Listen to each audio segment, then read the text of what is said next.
Good evening, everybody. I'd like to call to order the Bloomington Historic Preservation Commission meeting to order. Can we do roll call, please? Yes. We have Duncan Campbell, Here. Jack Baker, Karen Duffy, Here. Jeremy Hackard, Marlene Newman, Here. Ernesto Castaneda, Daniel Schlegel, Sam DeSoler, Here. John Saunders, Here. Elizabeth Mitchell, Here. William Folk, Present. Reynard Cross. Yes, here. 1, 2, 3, 4, 5, 6, 7, 8 present, 4 not present. All right, thank you very much. So I need approval for the minutes for August 8th and August 12th. So moved. Point of order, we have minutes for August 8th currently. August 12th is on the way. Okay, sorry. It was on my agenda, but Mm-hmm. we will correct that. So Mhm. approval for the minutes of August 8th. Duncan Campbell. Do we Oh, have a I'm so second? sorry, not the voting members. What was that? Do we have a second for? Mm. I thought you Hmm? I thought you We need a second. I'll second that. Okay. So it's been moved and seconded to approve the minutes from August 8th. We'll go ahead and vote. Marlene Newman. Okay. Sam DeSoler. Yes. John Saunders. Yes. Elizabeth Mitchell. Yes. Bill Folk. Yes. Reynard Cross. Yes. That would be 1, 2, 3, 4, 5 yes, 1 abstention.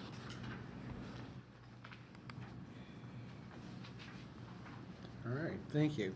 All right, let's move on to COA, Certificate of Appropriateness, COA 24-33, 121202 North Lincoln. All right. Some background.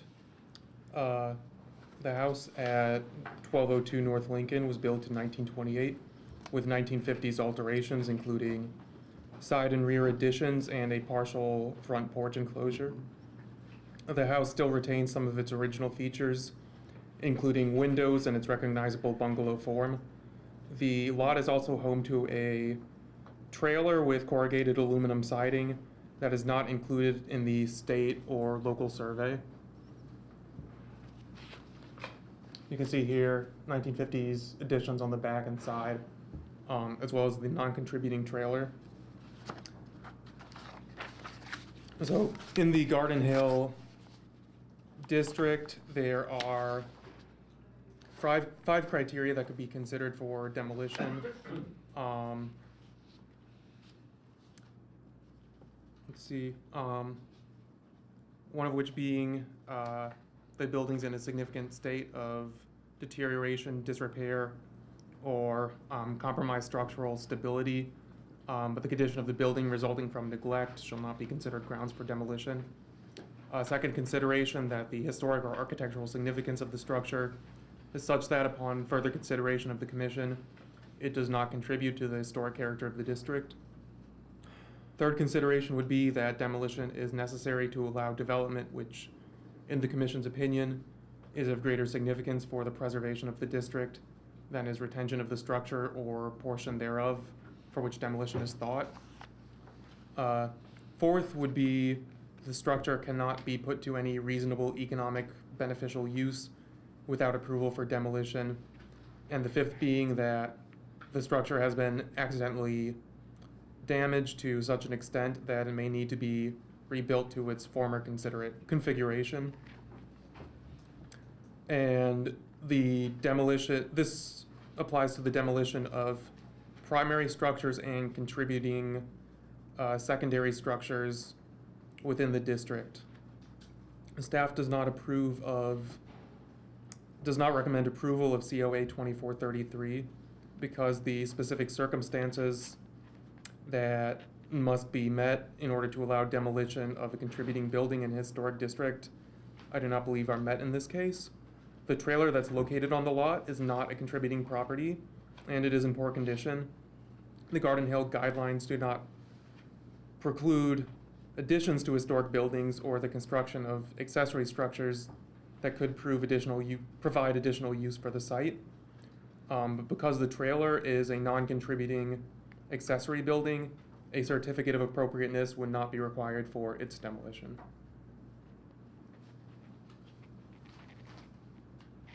All right. Thank you, Noah. And is the petitioner with us? Is the petitioner on Zoom? Yes, sorry. Hi. Do you have any additional information for us at this point? No, I don't think so. The decision here isn't super surprising. I guess just a general question, and maybe it's for this group or not, but just, the single family, home nature of this specific district seems to be in a little bit of conflict with the UDO student housing zoning. Is there any specific reason for that? We can't answer that Do we have a question for you. planner here tonight? We do? We I have said, do we? Eric Groylick. Is Eric- Eric online? I don't see Eric online. No. I can run down really quick. Okay, No, I thanks. got it, You got it? All right. We'll get that answer for you here in a minute. John, am I allowed to say anything? Not yet. Okay.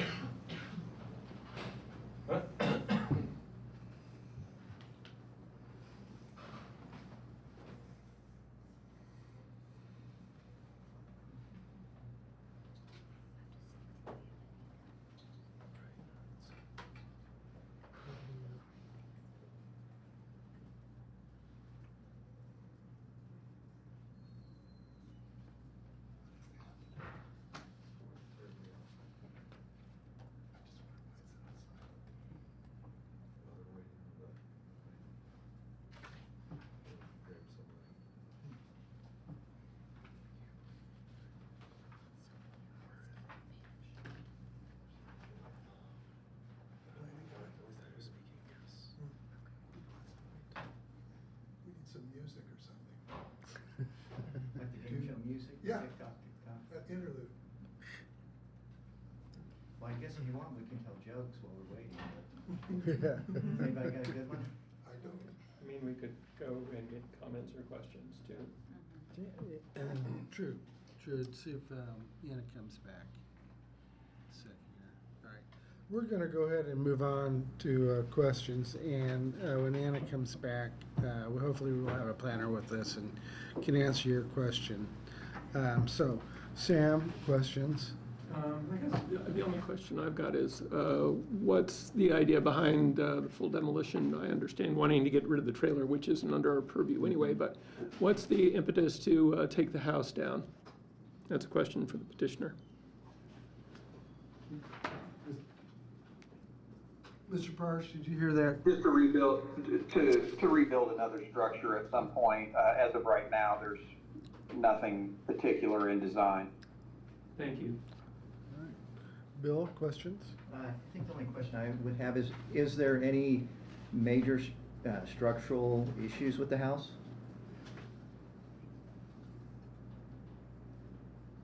Not that I'm personally aware of. Thank you. Thank you. Bernard? Nothing. Elizabeth? No questions. And Marlene? Duncan? Nope. Karen? No question. All right, I don't have any questions myself. So let's That's the back. That's move on to our comments. Sam? I support staff's finding on this. Okay, thank you. Same? Thank you. Same. Bernard? Elizabeth? That's a big bush. Great. Marlene? Duncan? I agree with staff. Karen? Same. Thank you. Same with me.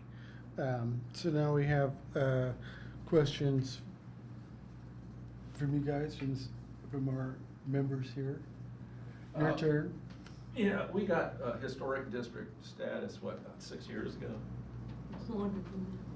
then the city upzoned us, you know, so I think maybe the city is at fault here, you know, the upzone for the purposes of economic, social, and racial equality, come on.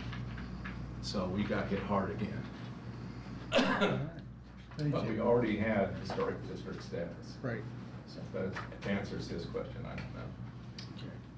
So does the historic district status predate the change in zoning? Yes. Yes. Is Eric not in the office? No. I didn't hear his question. He was asking me if there's Oh. a planner here. Right.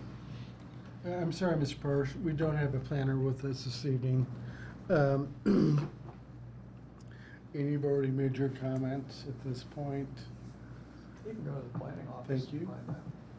All right, we need a motion to move on COA 24-33. We need a motion to approve or True. deny. Right. I'll move to deny COA 24-33. Okay, do we have a second? Second. Second? Okay, so we've got, it's been moved in second. Motion to deny COA 2433 at 1202 North Lincoln. We'll take a vote. Marlene Newman, and this is a vote to deny. Ernesto, or excuse me, Sam DeSola. Yes. John Saunders. Yes. Elizabeth Mitchell. Yes. Bill Folk. Yes. Reynard Cross. Yes. Okay, that motion passes 6. There you go, 0. Phil. Thank you very much. You're very welcome. Thanks for coming this evening. All right, let's move on to COA 24-34, 701 West 4th Street. 701 West 4th Street is located in the Greater Prospect Hill Historic District. It's a small house built in 1935. Petitioner is Dennis Birch. The house has had some alterations over the years, including a small, I'm sorry, I accidentally clicked. A small 1950 addition added to the southwest L. The house is several decades younger than most of its neighbors on 4th Street. It sits at the base of a hill ascending Fairview. The request is for the construction of a 240 square foot side addition, a 156 square foot front addition, a front porch, and a detached garage with a footprint of 484 square feet with a second story apartment. Move on to show some of the plans that we received. As you can see here, the current structure as well as the proposed additions. Also,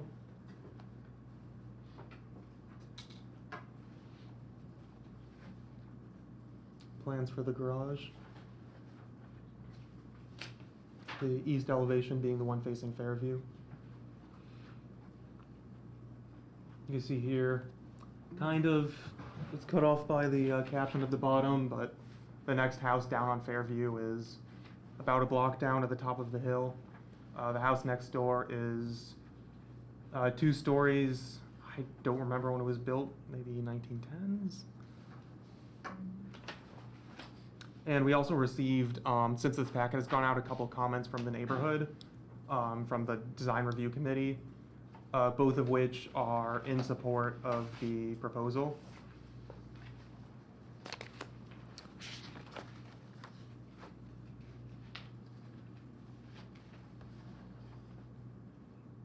My staff recommendation is for the conditional approval of COA 2434 for the proposed side addition and garage. The proposed side addition is set well back from the street, protruding 10 feet from the current western elevation, and would have a minimal impact on the street profile and mass of the house, using materials that match those on the historic structure. The accessory structure is of a design and materials that are sympathetic to buildings in the neighborhood. The house next door on 4th Street is also 2 stories. And the next house on Fairview to the south is located at the top of the hill and would be significantly higher than the proposed garage. The square footage of the proposed garage is also comparable to the garage next door, and it is placed to the extent that it can be on this somewhat difficult lot in a subordinate position to the primary structure. The proposed front addition would obscure the primary elevation and slightly alter the proportion of the original openings, which is why I don't recommend approval for that portion. I don't believe, however, that the proposed porch would have an excessive impact on the mass or primary facade, as it reflects a similar scale and sense of entry to those expressed by surrounding historic buildings. All right, thank you, Don. Dennis, do you have any additional information for us? The proposed front addition also, the dining room, the portion of it, which would sit to the northeast corner, is, I talked to Eric about this, it's actually within the setback, so that portion would have to get a variance approval either at staff level or through the BZA. Everything else is compliant from the standpoint of zoning setbacks and other planning considerations, but that front little section would have to be investigated further, so. All right. Thank you, Dennis. Those two questions. Sam? I don't know if the other commissioners had this same issue, but I found I don't know if it's the way they were submitted or the way they were translated in the packet, but I can't read them. I think that's probably from when I copied them from the PDF and had to adjust for size. Gotcha. Like the setback information, the materials information, all that stuff got lost in translation for me. I believe materials are, can you read the materials section? It's after the elevations for the garage. Yeah, I can read, that's fine. Mhm. But and that one, it also says that this is a non-contributing house. And it's a contributing house. It is a contributing house. So there's some issues with the materials section. That said, are there any other, do we have any other input from the neighborhood aside from what you've got? Is there anybody here from the neighborhood? I'd like to hear from them before I get into anything. Is there anybody here from Greater Prospect Hill? I am, I'm conflicted. I think you got the message from Richard that he did not oppose this. I saw that on my email. He's part of that committee. Patrick, did Patrick also respond? Yeah. So two neighbors have said this is fine. They support it. Yeah, okay, so we're in questions. Also, we have Richard Lewis, who I believe.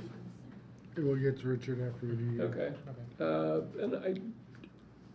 So just to clarify, the front addition has a setback issue, and it's, okay. I think, I've got no other questions then, thank you, John. When the setbacks were readjusted, basically, I don't know what period of time that was, but the setback off of Fairview, which is 25 feet, actually bisects the house now, so there's a large part of the house that's non-compliant right now, that's already in the setback. And based on how the house is laid out, the orientation, which has been pretty consistent with how the house is used, where the kitchen is, where the living area is, the small bedroom, and they did add on to the back, the southern portion of it, but the owners, obviously, they're kind of in a transition stage, they're a little bit older, they sold kids are in college, they're downsizing. So they're trying to rework this to satisfy their current needs and when they have visitors and kids and things like that. But the dining nook portion of it was just the extension of it. The kitchen is small right now. They needed that additional space to make it functional for them. So that's kind of how it all laid out. From the window standpoint, I do have something you brought in on the windows, which is in my office. oh, okay. If you want to continue. Numbers, there's proportionally, they're similar. Numbers of windows are similar, other than if you see the dashed area there, that's the existing portion of the house. They're adding on to the living area redoing the front porch out front, then obviously doing the dining, the windows kind of translate out from where they are right now, from that wall further north in the new wall construction. So it's trying to mimic that to a certain extent, but, and not diminish the numbers of windows there, but actually either give the same numbers of windows but reposition them on the inside, so. Thank you. Bill? Yeah, so I think my questions, I'm just a little confused. So the setback issue, Thank you. is that something that we, if we decide to move forward with approving this, we can approve it with the setback issue, or does another authority need to solution it? He has to go through another step after this. As a matter of fact, Eric just joined, so once he's unmuted. But- So should we have Eric address that? Eric? Are you with us? Can we unmute Eric? There we go. The setback issue with this property, Eric, can you address that, please? Yeah, so there was a variance that they need to allow the addition on the front, from the east property line. It wouldn't meet the 15-foot setback requirement. And that's for the breakfast nook component. Great, thank you, Eric. I think my only other question is maybe to Noah. I know the new porch structure is going over the front facade, which is an issue. I'm assuming there's other examples of porches like this, though, in the neighborhood? Yes. Okay. That's all my questions. I don't think that the porch addition would violate or go against neighborhood guidelines. It's just, I think if, this plan were to be approved without the front addition, maybe that would require reworking of the porch. All right, thank you. Renard, questions? Yeah, I'm trying to get an understanding of staff's position. Just to clarify, so the front addition is going on the front of the house and then the porch is going on the front addition. Right. But you are okay with the porch but not the front addition? The reason I sort of stated it that way was because the front addition would obscure the historic primary facade. No, I Mhm. get what you're approving and not approving. I'm just trying to see. So what you're saying is if they removed the front addition and put the porch onto the front of the original house, you would be okay. Yes. But the front addition in the middle it's a difficulty. To And me. then- right, and then everything else you're okay with. Yes. Right. Okay. All right, thanks. Elizabeth? No.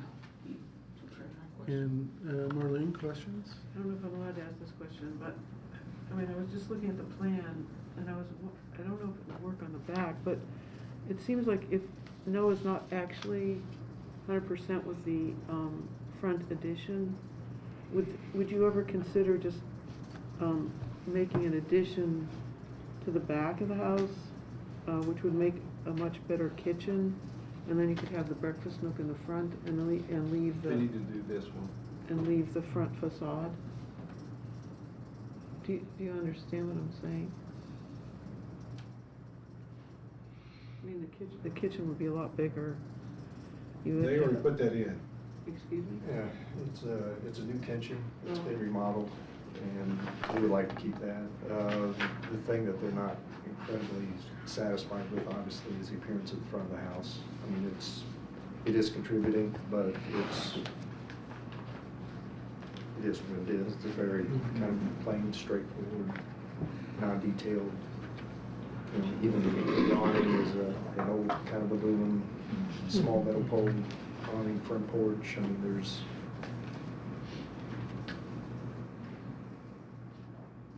Okay. So their preference would be to focus on the front, to redefine what the front looks like, basically, in relation to kind of the character of the homes in the neighborhood. the character of the house and how it presents itself, so.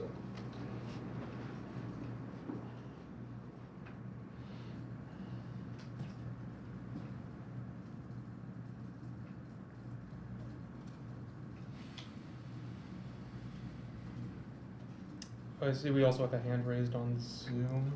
We do. Is that your last, did you have anything else, Marlene? No. All right. I think Richard has his hand, well, let's Oh, get yeah, to finish. Duncan and let's get to Karen and we'll get to Richard here in a minute. All right, Duncan. I have a couple of questions. Is this the property we looked at when Peter Haralovich came in and wanted to move it to the back of the lot and build another house on the front? I think it is. Yeah.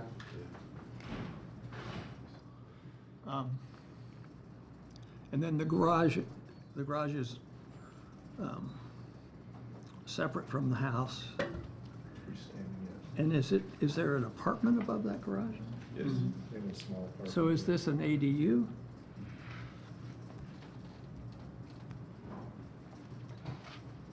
If it has a kitchen, it's essentially, and legally, Huh? if it has a kitchen, it is. And it does. Well, I'm just wondering if there's a planning issue here. Was Eric on there? Eric is here. Eric, did you hear Duncan? Yeah, I'm still here. Yeah, so the ADU, there is an ADU that is proposed on the back. I believe it met all of our square footage requirements and setback requirements, and this would just be allowed with the building permit. So the actual ADU use itself hadn't been identified with any issues or problems with that. Okay. Thank you. Karen? And then, okay, and I'll save the rest. No, no. He has one. Do you have another question, Duncan? No, I have some comments. Okay. Karen, you got any questions? No, I don't. I haven't got any questions at this point. Richard? Yes, hi, good evening. Thank you all. My name is Richard Lewis. I live in the Prospect Hill neighborhood, and I am one of the members of the Greater Prospect Hill Historic District Design Review Committee, speaking as an individual tonight, or an individual member of the committee, not on behalf of the committee as a whole. I do support this. It's not very helpful probably to say this is the better of the two designs that we've seen come before HPC on this, but I do think this is less disruptive overall, and kind of more tailored for that lot. I can understand Noah's concerns about the front facade. Those don't bother me as much in the case of this home, because the setbacks for this house are already much deeper than for the contiguous properties, which are much closer to 4th Street than this is. I will also point out, I think the ADU in back, the garage and the apartment, the roof lines actually work very well in harmony with the house immediately to the west at 705 West 4th Street. And going to Ms. Newman's comment about adding an addition in the back, I think the problem is along Fairview, this house is grandfathered in with a very, very tight setback. So any addition in the back, I believe, would run into the same problem as the front, needing a variance because of that 15-foot setback requirement from Fairview. So unfortunately, I don't think that would help the homeowner or the designer in this case to try to extend in the back, because I think that's a problem the prior owner ran into when they were trying to build out in that direction, and again running into setback issues. But overall, I think it's a thoughtful design. I think it makes a good use of the space. I've always been a fan of ADUs, and so I think it's a good way to add density without being disruptive of most of the structure itself. But thank you all for your time. Thank you, Richard. Okay, let's move on to comments. Sam? I guess my first comment is I'd like to thank the petitioner for going through the process of talking to the neighborhood and putting multiple designs in front of them. A lot of petitioners don't do that, and so I am very grateful to you for doing that. I'm going to echo some of the things that Noah said. I don't have so much of an issue with anything except for the front of the house. I'm a big fan of ADUs. I'm a big fan of adding density to the neighborhood. I'm gonna read a line from the Greater Prospect Hill Historic District Guidelines about the public way facade, which is the only thing that gives me pause. The intent of the Greater Prospect Hill Historic District is to encourage homeowner improvements and maintenance of properties that are compatible with the original character of the homes. This is under the public way facade section. And this is a very modest house. It's much more modest than either houses on either side of it, and it's a contributing house. My concern here is that if you allow all of the stuff that goes on in the front of the house, you lose this simple, very spare house to something that has been incredibly adorned. I think it's been done well for what it is. I think, it works very well within the neighborhood, within the scale of the neighborhood. I think actually the larger setback on this house from a planning standpoint, that bringing the front facade forward actually helps, the immediate context. But my concern is still with, if you do this, is this house still contributing? And that for me is the sticking point. So, thank you. Thank you, Sam. Bill? So, I think a lot of my comments go along with what Sam said. With the exception, I think it's a good project. I think it's well thought through. What Mr. Lewis said, I think his comments were spot on. Really good job of what I would say modernizing a historic home, as well as keeping it where it fits the neighborhood very well. So I just want to say job well done. The porch and the covering of the front facade, obviously an issue, but I think you did a really good job of trying to integrate the new facade into the neighborhood, so I can support it. Thank you. Bernard? I have nothing to add to what was said. My sentiments are in line with those expressed. All right, Elizabeth? All right, Marley? Nothing. Duncan? Yeah, I sort of echo Sam's hesitation because this is a mid-century problem where these houses were concrete block simple. They often had these iron railing, corrugated plastic roofs on them. It was actually a style choice. It wasn't a mistake. It's actually probably the most defining characteristic of the house.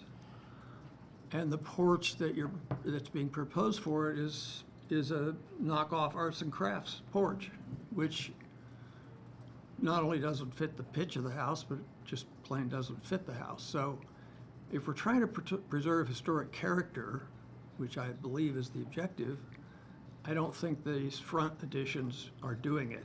I think a front addition is perfectly acceptable in my book, and I echo all the things that have already been said to compliment the petitioner and Mr. Lewis. But I don't think, from a design standpoint, that this is the right addition or porch. I think it could be done if it looked more at models of mid-century examples, but this is a step back in the architectural style, actually, and not forward. And I fully acknowledge how awkward it is to make additions and design changes to houses like this because they're just boxes. And I know from being in the house that it needs additions. It needs the space expanded. I have no problem with it coming into the front yard. I'm not crazy about the solution that's been chosen for the front. Thank you, Don. Would that be for the porch specifically, or for the porch and the front? The porch behind? most specifically. Yeah, the rest of it I think is adequately spoken. It doesn't bother me. But because it's really just an enlargement of what you already see. It's just bringing it forward another few feet or several feet. But the porch itself completely redefines the way the house looks and that's not maintaining historic character, as nice a design as it is. So that's, you know, that's the trick. Thank you, then. Karen, have you got any comments? It's just, I don't remember a case like this before where we like the design work and in many ways, but there is this problem of the, you know, trying to make it into something else. We've had that once before. And it's, the lot is so deep, there's room for it. It's not like it's crowding the street or anything, but just going back to the guidelines to maintain the character of the house, it seems like that's an important factor. Thank you. It's just- I don't have any comments, other than I am in agreement with my fellow commissioners in their comments. Marlene, did you want to add something? So I have one question for Duncan. I get what you're saying about the front and the addition and the porch. I agree with you. But then I have a question about, does the garage and that structure fit? Or do you don't care Well, about that? somebody's, I think Richard Lewis talked about its compatibility with the neighborhood to the back. Okay. And I don't think you're gonna see that from the streets. This, from the 4th Street view, you will see it from the Fairview. And because it's at the back, and is an ADU and meets other social needs, let's put it that way, I'm not having as much trouble with it. You know, should the garage be a mid-century design? Go for it. But I don't think back there I'm as concerned with it. It would be nice if it all tried to conform to some mid-century models, I think, but I know how hard that is to do, how tricky that is to do, because it just is. And I don't have a solution for the porch at my fingertips, but it seems like it needs to be, it would help to address it.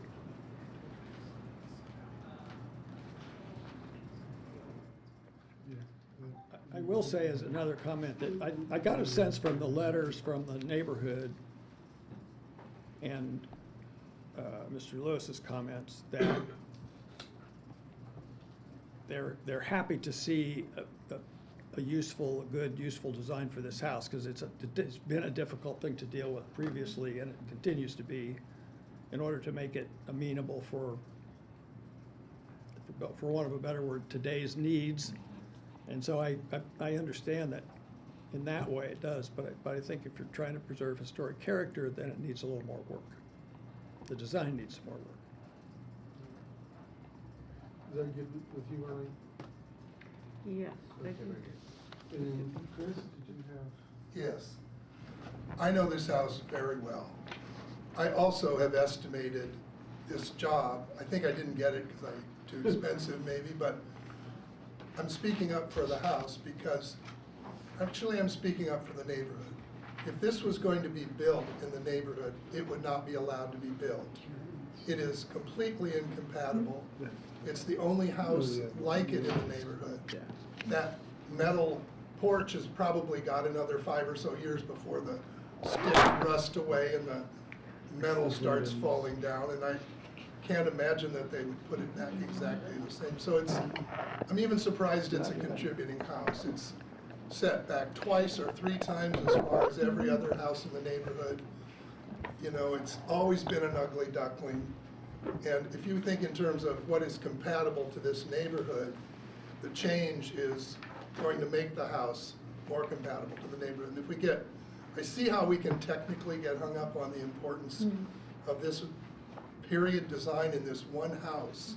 And if this was in a neighborhood of these houses like Green Acres, I would say, of course, this is what we need to do. But in this case, it's not going to be good for the owner.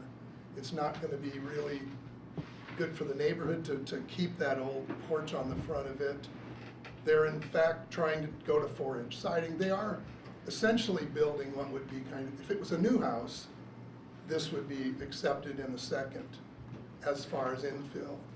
So it's a very interesting question you have. How do you maintain your historic integrity in your decision, but then how do you also do the right thing for the neighborhood, for the owner? How do you justify this? And I think if it was a non-contributing house, which I think it probably should be, the answer would be easy. All right, thanks, Chris. All right. Noah, what would you want to add to this? I just want to say there's a few things we're considering. I'm hearing support for the garage, support for the side addition, and then just most of the conversation has been about the front bump out and the proposed porch. So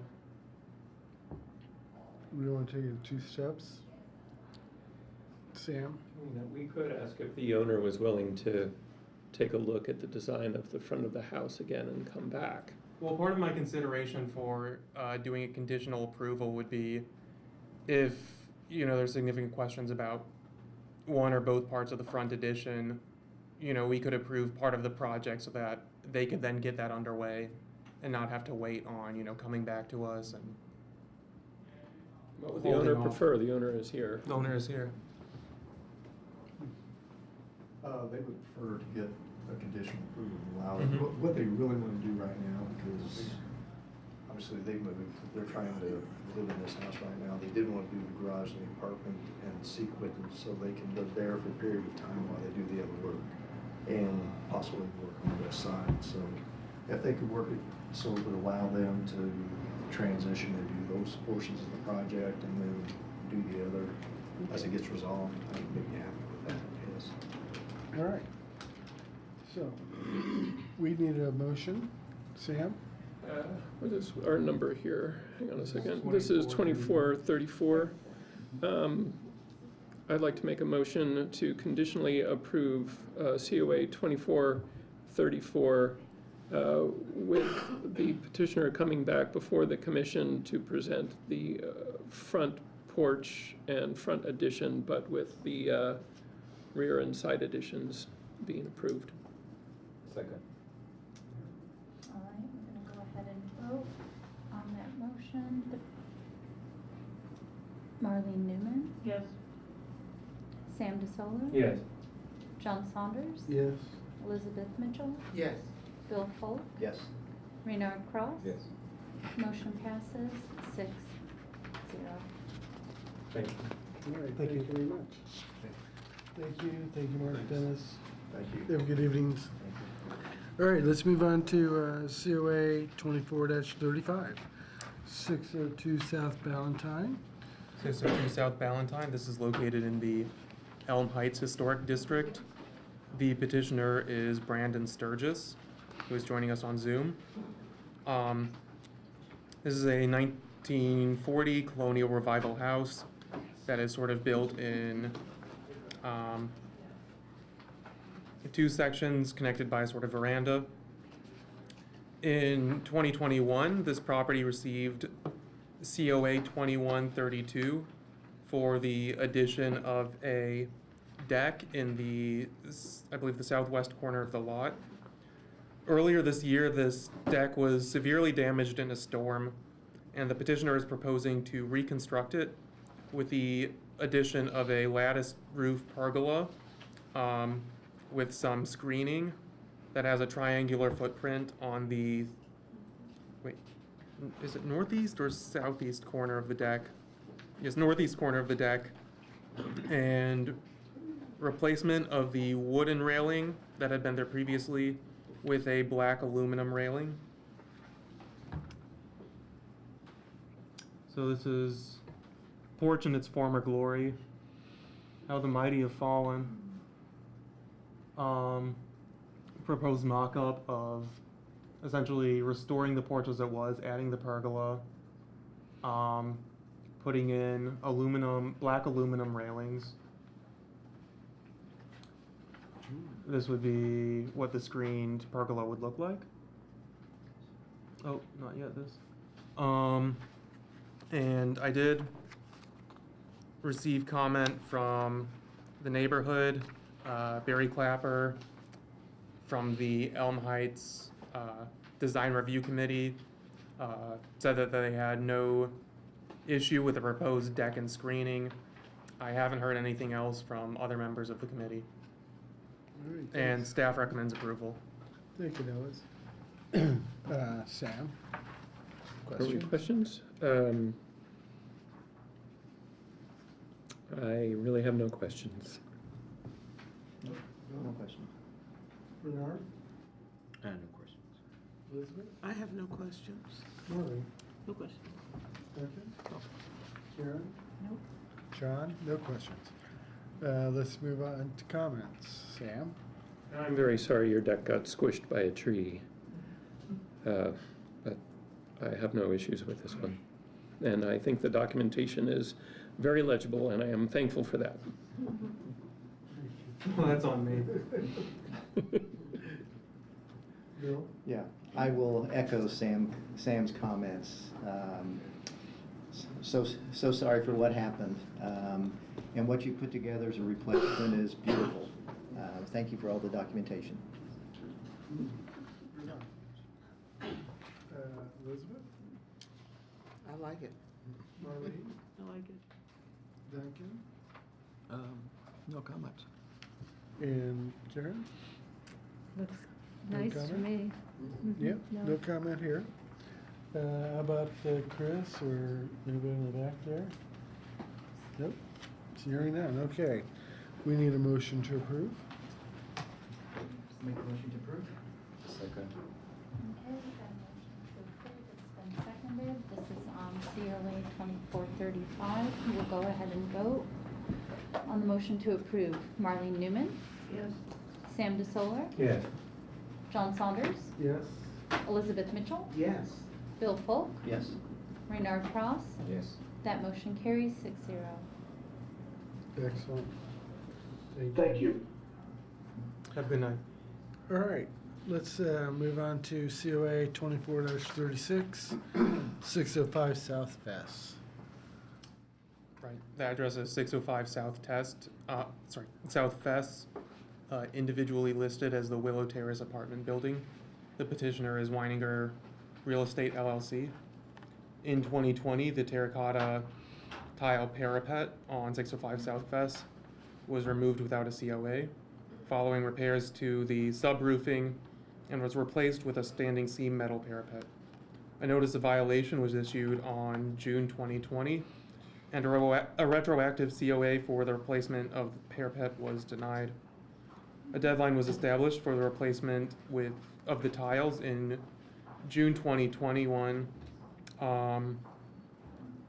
while the city searched for a new historic preservation program manager.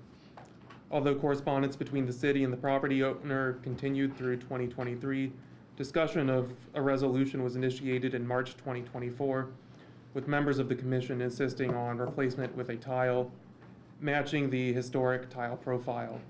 The proposal is restoration of the parapet with straight barrel mission 16-inch terracotta tile from Ludovici. Staff recommends approval of COA 2436.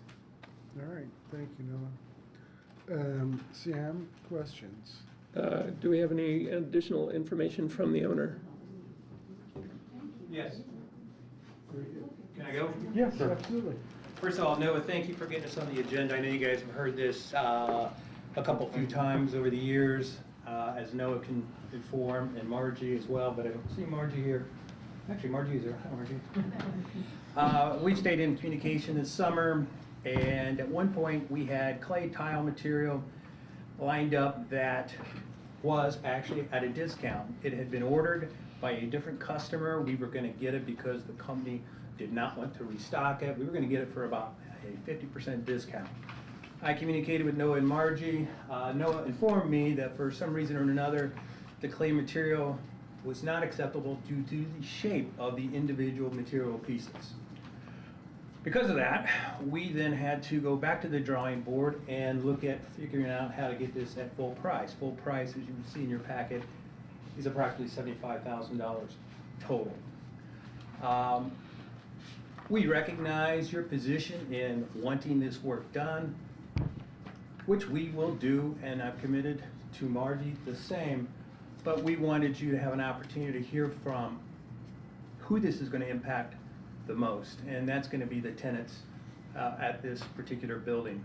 And those tenants, one is here in person tonight, one is here by way of a letter that I would like to read to you. And we are at the point of almost having the money to finance this or having a bank committed. Turns out banks don't like financing new material for replacement of relatively new material. But I do believe we now have a financing partner. So, the first letter is from a tenant who has been at this location for approximately 5 years. Her name is Mary Lunsford. And at this point, I'm just going to read her letter. She had a conflict and could not be here. To whom it may concern, my name is Mary Lunsford. I've been a resident at 605 South West Avenue since 2019. I'm writing today to express my concern over plans to replace the roof on our building. I love living in this building. I love its quirks. I love its charms of older construction versus the new luxury quotation high-rises that seem to be cropping up every week. A large part of what makes Bloomington special is our historic neighborhoods and buildings like this one.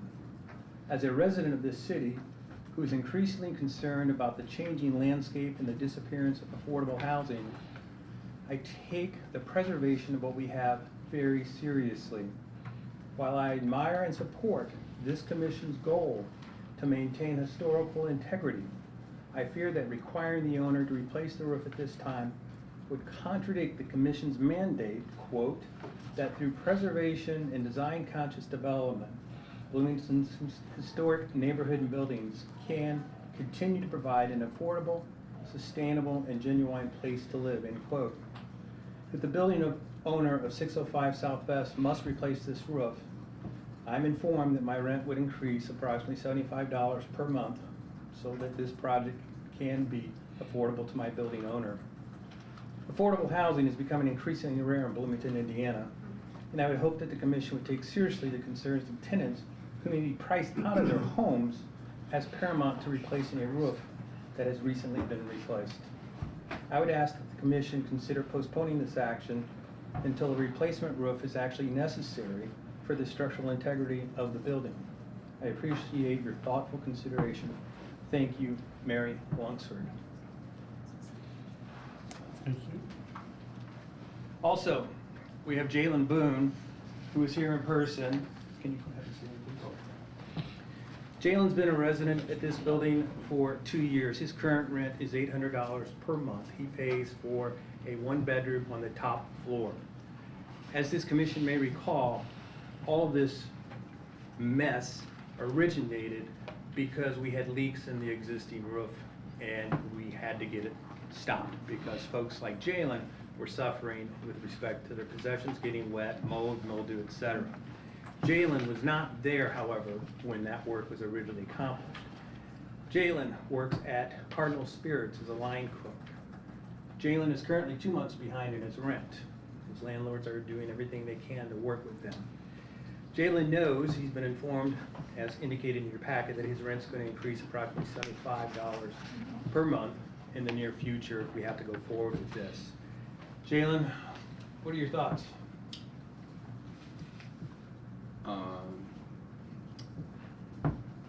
Seems a bit unnecessary for right now to start construction on something that we're at the moment.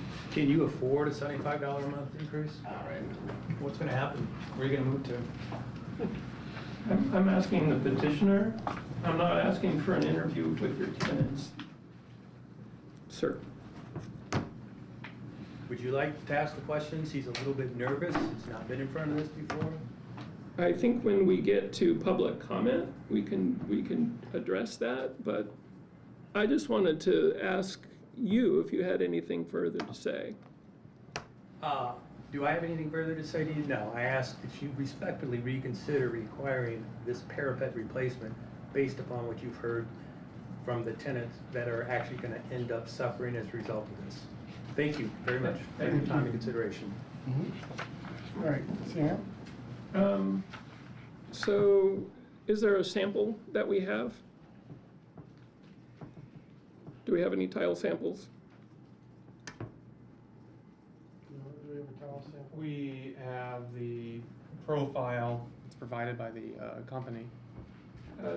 Is the owner proposing a particular color? I didn't see one in the packet.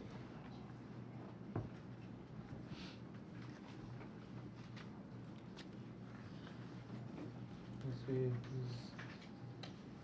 Sorry, I'm just reading the.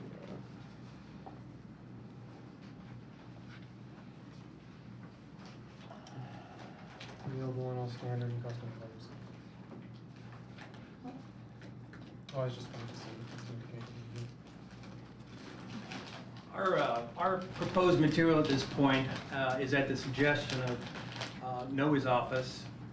We were informed that this was staff approved based upon previous conversation. The color is going to be comparable to what was there to begin with. But our material selection is as a result of what was provided to us by your team. I think that's what I got on questions at the moment. Thank you. Bill? Yeah, I think my only question is around, I saw your invoice for the work to be done. Is there an ETA on when the work will start and be completed? We committed to Margie that if we got a chance to present this and ask for this reconsideration and it was denied, that the work would be done within 60 days from this date. Tom, is that still an accurate statement? Right. Thank you. That's all my questions. Leonard? I have a few questions. I don't think I was here when this matter started, so I just want to make sure that I have all the facts correct. The roofing material was replaced without a COA. Right, and then the applicants applied for a retroactive COA. So that was incorrect on the part of the owners to remove the material without having approval from the commission. Right. That was in 2020. Right. Okay, and this is 2024, and we're just getting the correct, well, we don't know yet, but let's assume that this is the correct material put back on the building. So the owner made a mistake, and the owner is required to correct the mistake, and correcting that mistake is going to cost the owner $75,000. Correct? Yes. Okay, I was trying to understand the position of the owner that he would like a waiver because the decision of the commission is going to increase the rents for his tenants, as opposed to the error by the owner is going to cause the increase on the rents because the owner chooses to transfer that cost to the tenants. I just had a difficulty. I think I've sorted it out now. Thank you very much. Thank you for clarifying that. And I think one other point that I want to make here is that, if I remember, they originally came to the commission with a pitched roof, and we had turned that down. And that's when they went back and put in a membrane roof, if I'm not mistaken, or something. Well, membrane like needed to that. be installed. That's why the building was landmarked in the first place. Right, okay. Just want to make sure we're clear on that. Elizabeth? Thank you for that. I understand things now. Okay. So, no questions. Marlene? No questions. And Duncan? No questions. Karen? No question. Okay, and I have no questions at this point. Sam, comments? This one is really has been bothering me for a long time, and I think it's largely my responsibility for bringing this back before the committee and back before the commission and back before the commission. And I don't like to have to do this. I mean, we're looking at everything through the lens of how do you preserve the heritage of the building. You know, this is a beautiful building. I love this building. But to see it abused like this has been very painful for me. this owner has been,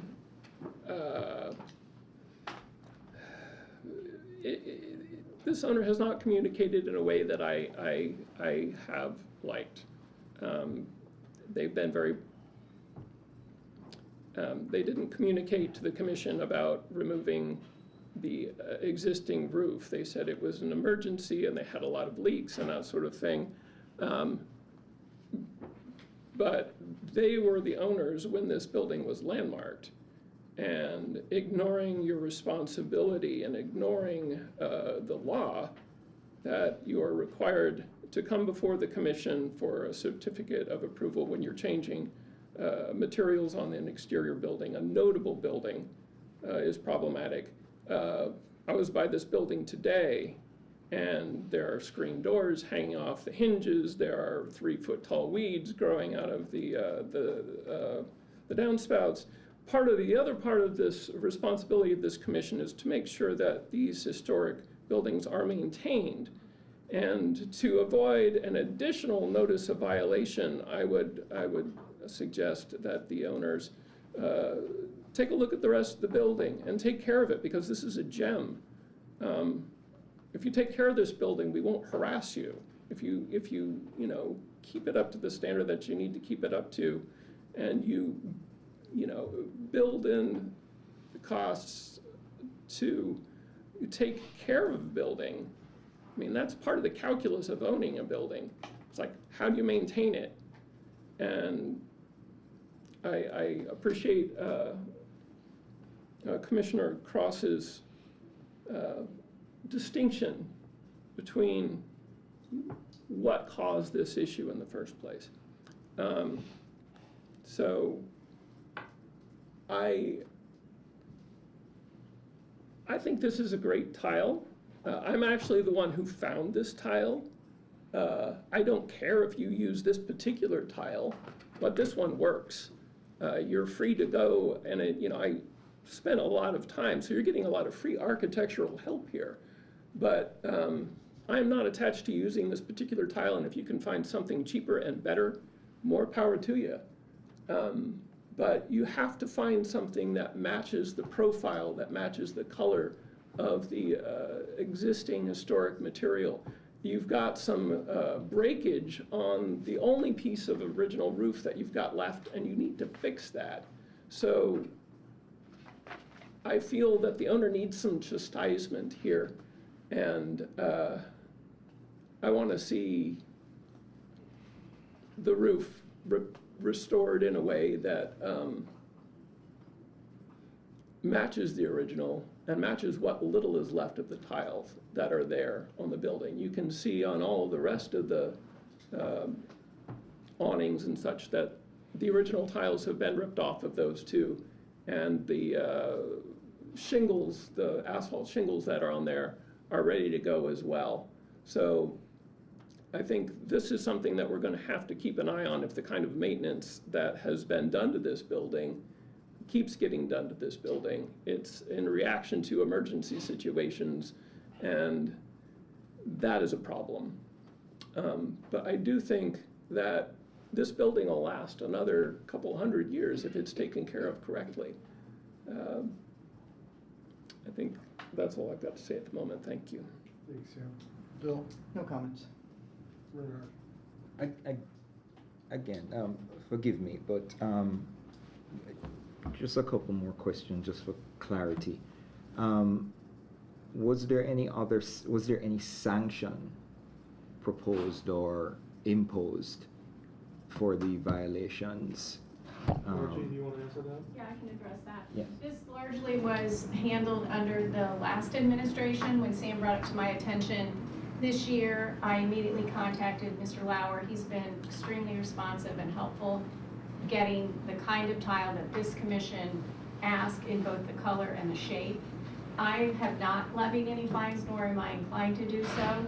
When a petitioner is working with us towards compliance, I would rather their money go towards the kind of compliance and the kind of maintenance that this HPC is looking for rather than fines.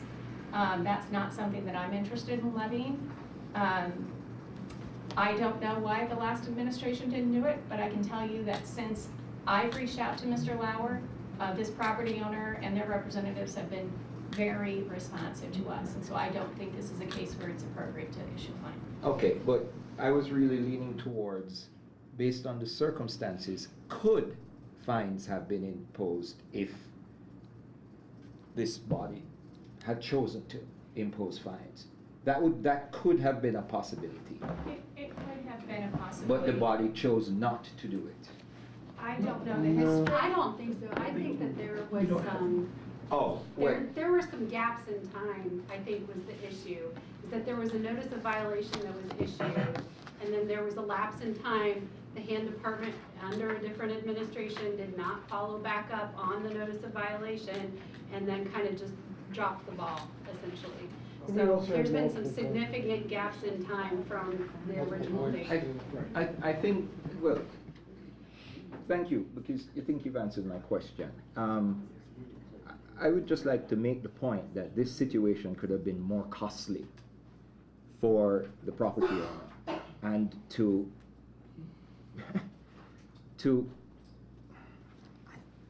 choose my words carefully, to only be liable for replacement is really getting off on the lighter end of this issue, you know. So I've always been a proponent of, especially for violations of this magnitude, that there be some other sanction, at the very least, for deterrence. I mean, this issue has been going on for 4 years. I really don't see why it's taking 4 years, and you know, by the time the roof is replaced, it's probably closer to 5 years. You know, and you know, to hear the property owner's comments, it seems to be somewhat, you know, obfuscatory and disingenuous in trying to put the blame for these costs on the commission doing what it's rightfully supposed to do. And James Nicholas Mitchell. Sorry. And I just want to have it noted in the record that this could have been more costly. And it's the responsibility of the property owner to maintain the property, as Commissioner DeSola stated, and to ensure that the homeowner follows the law. And if there are costs for breaking the law, it is solely on the property owner. And I'm not going to get into the property owner's business, but how he chooses to pass those costs on are his business, not ours. Thank you. Thank you. Elizabeth? I have no comment. Can I just chime in Yep. just slightly? You know, one of the most destructive things to a property is water damage. So if it was an instance, and I'm not saying that it is, I don't know what the circumstances were, but if there was water damage going on to the property and they were trying to act nimbly, that may have been a reason why they didn't go to the commission originally to try and get it replaced. And that's all I'm saying. Can I also address just the issue of enforcement? Just to make sure that the commission knows, our code says this section shall be enforced using personnel and policies designated by the Director of Housing and Neighborhood Development. So the fines are in fact not levied by the commission, but they're levied by the hand department. And as Anna said before, a lot of this happened during COVID. There were gaps in time. The city was not consistent in the way that it dealt with this property. And I don't know why the former hand department did not issue fines, but I just want to make clear that when fines are issued in any department by the city, like say for instance, the department works with the legal department, and one of the jobs that I have by statute as the corporation counsel is to manage the legal affairs of the city and to collect money that we think is owed to the city. So it isn't a prerogative of the HPC, but a prerogative of the department and the legal department to work on those issues. Correct. Okay, so I'd like to clarify a couple things. With Anna, with your comment, they came to the commission, they said they had water leaks. They wanted to put a different style roof on the house, on the building, I'm sorry. We turned that down, in which case, they went back and did the membrane roof at the same time tearing off the terracotta tile and putting on the aluminum around the parapet. With the concerns of the fines and all that, we had 3 different program managers come in, we had a different administration happen, and that's kind of why fines didn't go, because there was a lapse in what was taking place. Now, Sam brought it up multiple times at our meetings, you can go back and look, what's going on with this property, what's happening with the fines. And again, the onus was on your side with what took place and not moving forward. And quite frankly, Margie, you were not back in legal back when this all started. Right. So, and we're okay, I'm okay with not having to fine them. As Sam was, or as Renard was saying, bringing your tenants in, that is not right. It is not upon the I believe commission. we've got comments So- from Marlene, have you gone? I haven't gotten there yet, sorry. I apologize. Marlene. Oh, well, I live in the neighborhood and I go past the building almost every day. And it's a great building. I'm an architect. It's a really classy, wonderful character, high character building. And like Sam, it's very noticeable that the building is not maintained. The boxes on the side of the building are without covers. There's garbage all over the place all the time. And, you know, things are patched in a precarious way. It's a great building, and I can just say that we've lived in the neighborhood for 28 years, and this building has constantly been under-maintained. And so I think there must be some sort of backlog of expense that should have been attributed to this building by the corporation to maintain it. So anyways, I agree with Sam and Renard, and I hope that, and also with John. I'm done. Thank you, Marlene. Duncan? I have nothing further. Karen? I don't have anything to add. I don't have anything else to add at this point. So. We need a motion. Motion for approval? Yep. I will move to approve COA 24-36 with staff approving the color selection. Second. So we have a motion on the table to approve the COA with the staff-approved color selection.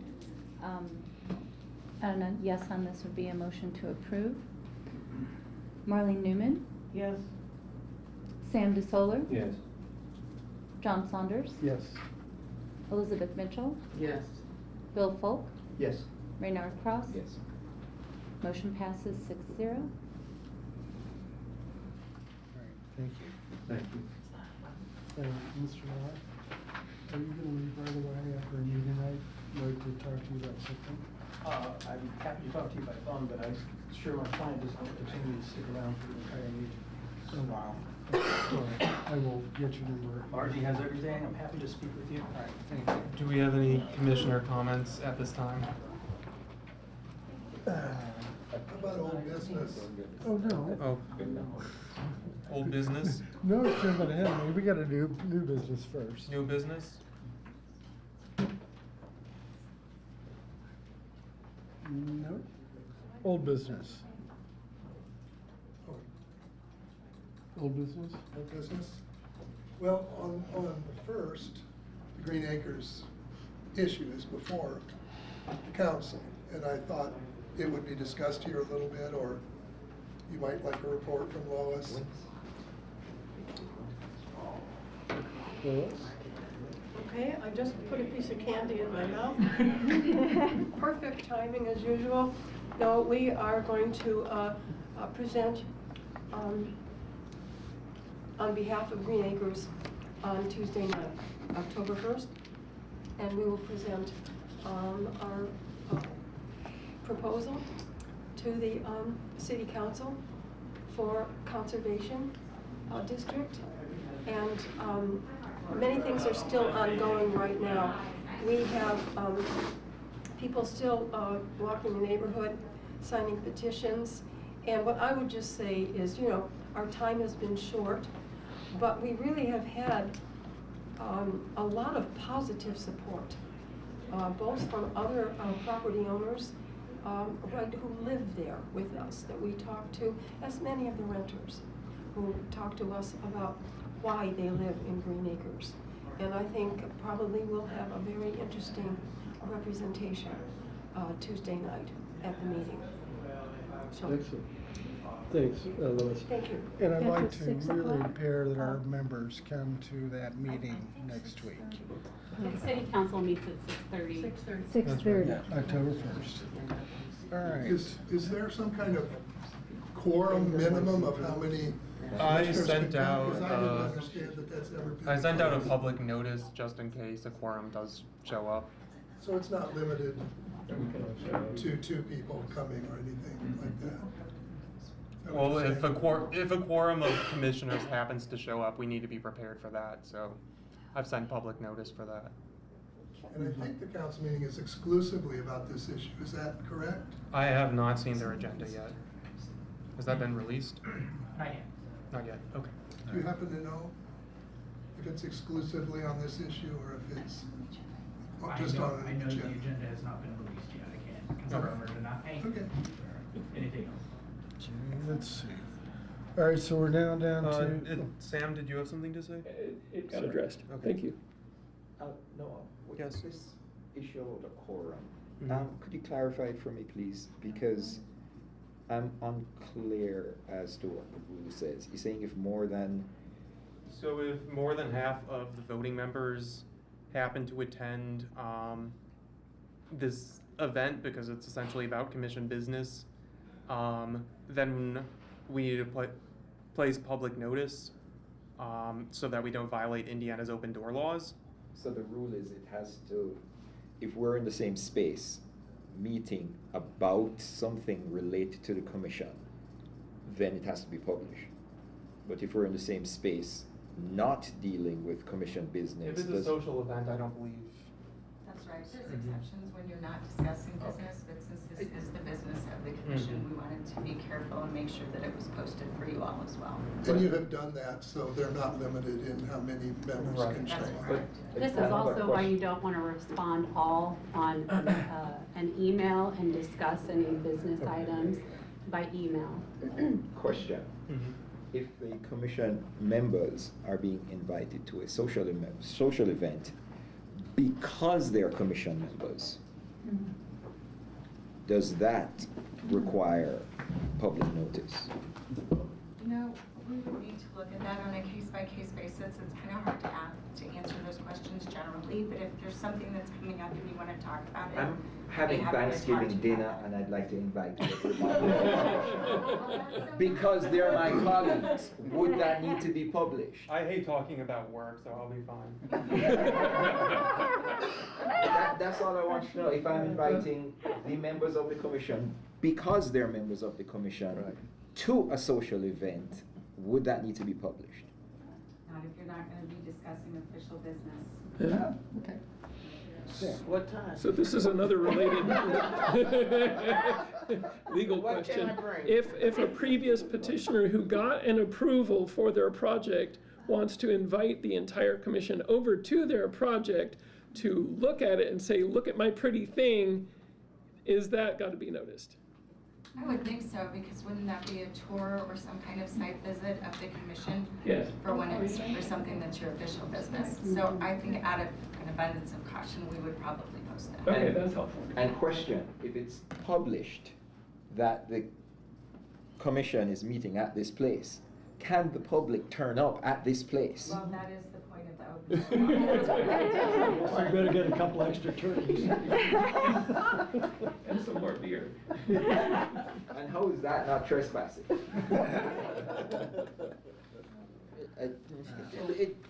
Again, oh boy.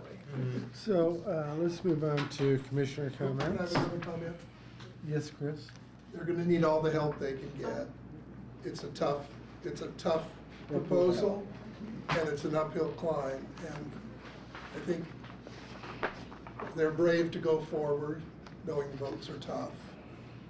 And the historic issues, not everybody understands an era of this recent, it's only 70 years on most of these houses, but there's a deeper history. And support of the historic part of this issue would be really beneficial to them. And then I'll just add that sometimes people are mobilized around wins and losses. And putting these issues out can be very important, whether they're going to get the votes or not. So they would appreciate the help. That's my last comment.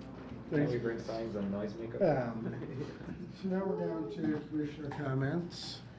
And so I am resigning.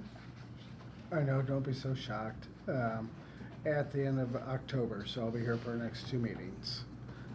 As most of you all know, we're planning to move to the Philippines, and we are hopefully get there by Christmas. I'm putting my house up for sale very shortly, and once it goes, we're gone. I want to tell everybody that I really enjoyed being on this commission. I think I came on in like 2015, and every member that has been here has been very special to me, and I've learned so much being with this group of people, and I thank you all very, very much for being a part of this organization. And thank you for your time, John. Yeah. You're all Thank you, very John, welcome. for your service. Thank you. And I'm gonna see you next year. You will see me. Okay. You will see me. Where are you going? You run a good meeting. Manila. Manila. You What's run that? a good meeting. Do we have any public comments? All right, hearing none, we're Nothing on adjourned. Zoom. All right. Thank you, everybody, for sticking it out.